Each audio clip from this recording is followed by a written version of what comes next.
আরি মাছ আছে, বোয়াল মাছ আছে, কাঁকড়া আছে, আমার আব্বু মারছে। ভিডিওটা লাইক শেয়ার কমেন্ট করবেন। খাওয়ার কারণে মারিছে মাছ কইটা। চাই লওক আপোনালোকে মাছ কইটা কিমান ডাঙৰ ডাঙৰ।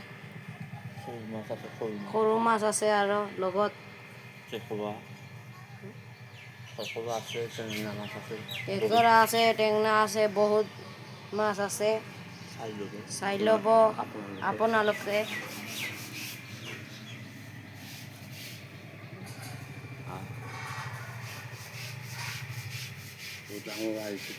এইটো ডাঙৰ আৰিটো চাই ল'ব সকলে।